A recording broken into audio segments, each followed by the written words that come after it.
staying with us. Time now to take a quick scan of the nation in 60 seconds.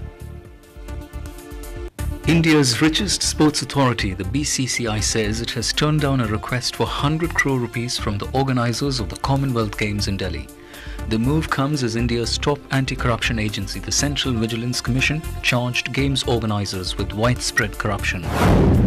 But Delhi's Chief Minister Sheila Dikshit has expressed confidence that the Games were on track and there is no reason to panic.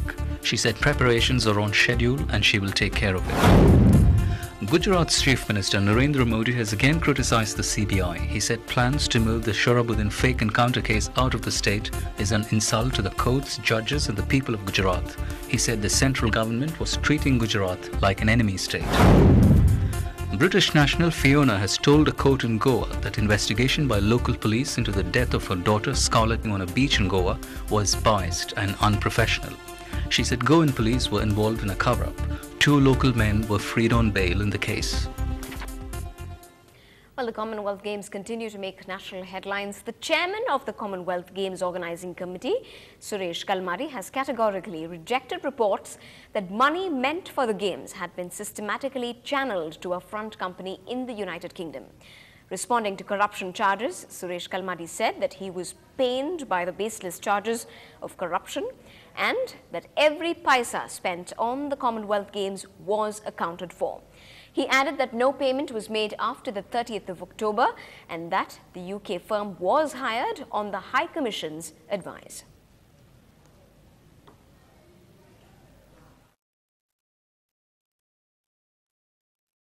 Now in a time when we have to take over the venues. So before we take over this, we will be asking for all the approvals, etc. We'll be seeing all the approvals, etc. And all the clearances. So we'll be seeing all that. And if these are questions which you should ask the people concerned, the venue owners, you should ask them whether it's right or wrong. They have to give a reply. But as far as I am concerned, the field of play, which we have seen already, we have had so many test events. The field of play is something excellent. All the athletes have loved it. So about other allegations, you must talk to those people. I told you I'm not party to that. Well, NDTV has learned that Union Cabinet Secretary K.S. Chandrasekhar has cancelled a pre-scheduled visit to the Commonwealth Games Organising Committee, allegedly because of Central Vigilance Commission findings on corruption related to the Games and its organisers. The Cabinet Secretary was supposed to review Games preparations and deadlines. Sources have also told NDTV that he has written to the Commonwealth Games Federation as well. And just to give you an idea of what had really transpired for this much to come out in the open, it is indeed the biggest scandal to hit the Commonwealth Games yet. The UK government had initially launched an investigation into some alleged suspect money transfers to a UK company from Commonwealth Games accounts. On the 18th of June, India's Deputy High Commissioner in the United Kingdom wrote to the Sports Ministry. It was then that the corruption scandal was traced to London after the UK government raised a red flag about money being transferred from the Commonwealth Games accounts in India to AM Films based in London. The United Kingdom government then found out that £25,000 were unaccounted for, following which the UK Tax Office then wrote to the Indian High Commission on the 7th of June.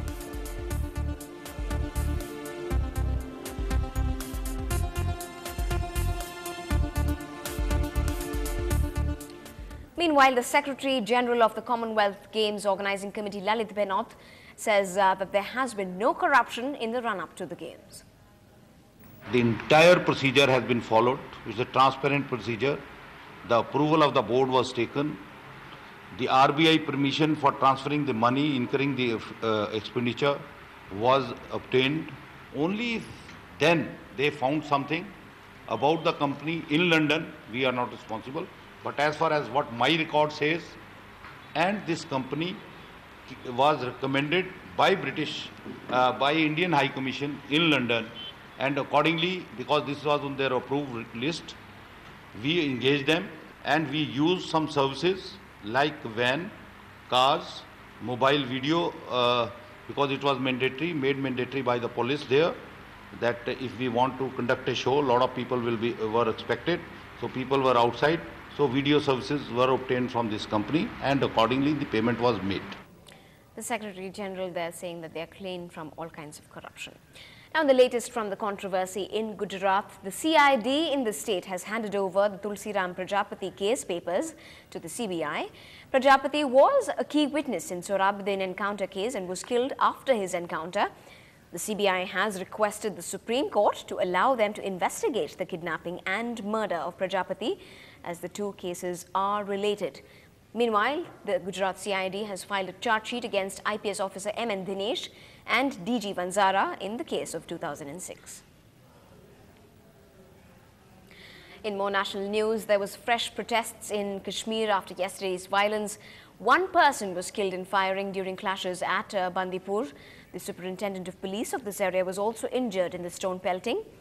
Meanwhile, in North Kashmir, 3 people, including 2 women, were critically injured in the firing this morning. Police sources say security forces opened fire after protesters tried to snatch the rifle of a CRPF Jawan.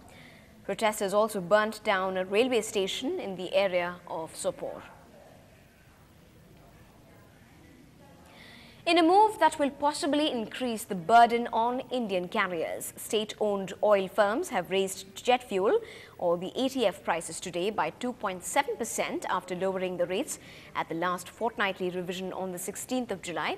ATF rates in Delhi are expected to go up by 2.7% and by around 1,123 rupees in Mumbai from tonight. The increase follows a 3.3% hike in prices that oil firms had announced in July, including today's hike. ATF rates, which make up for roughly 40% of the operating cost of an airline, have been cranked up on 9 occasions since March. But we still need to wait and see how much of a real impact that will have and translate to on the passenger fares as well.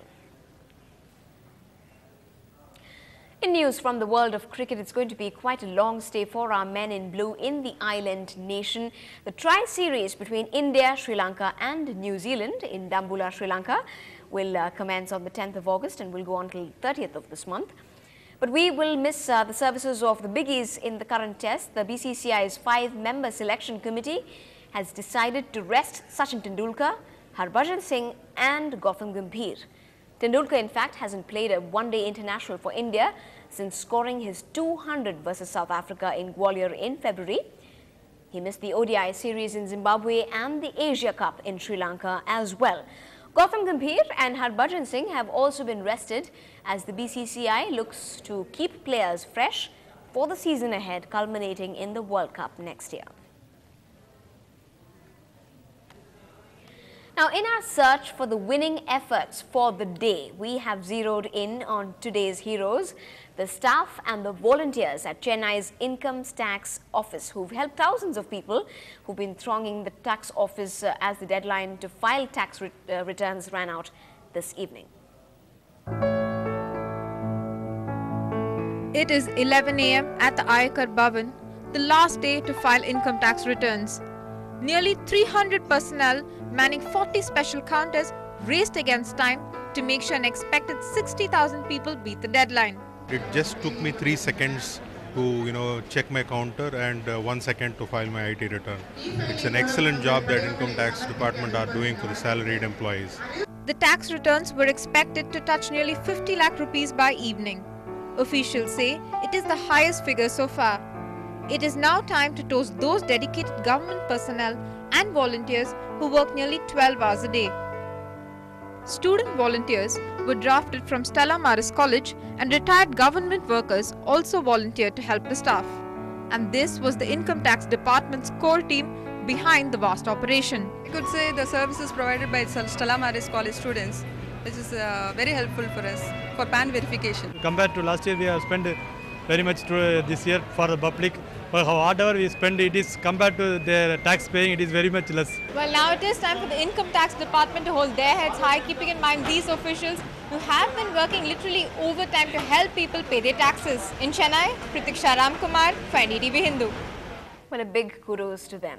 Now, songs of Endiran, Rajnikant's latest film, hit stores in Chennai today. The film is said to be India's costliest production ever, and the official launch of its music took place in a star-packed show in Kuala Lumpur today. Here's how Chennaiites have been receiving these tunes. Boom, boom, robo-da, robo-da, robo-da. Zoom, zoom, robo-da, robo-da, robo-da. Boom, boom, robo-da, robo-da, robo-da. Media attention ever since filming started 2 years ago. Fans rushed to stores to be among the first to pick up what they've been eagerly waiting to hear. Indiran's music has 7 tracks by Oscar winner A.R. Rahman. The film is expected to open in theatres around the world in November. Basically, I'm a Rajni fan. I was very eager to get this music, so I've just got it. Rajni is the only superstar. I eagerly waiting for Indiran. Rajni is the best man in this universe. No one can beat Rajni. Rajni is the superstar.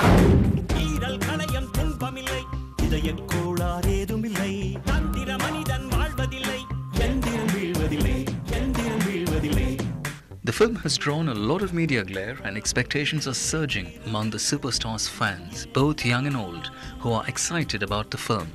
This is going to be a super hit because it's Rajni is there, A.R. Rahman, Shankar. It's definitely going to be a super hit. We are just waiting to see Rajni. We love Rajni! Rajni na romba pidikkum.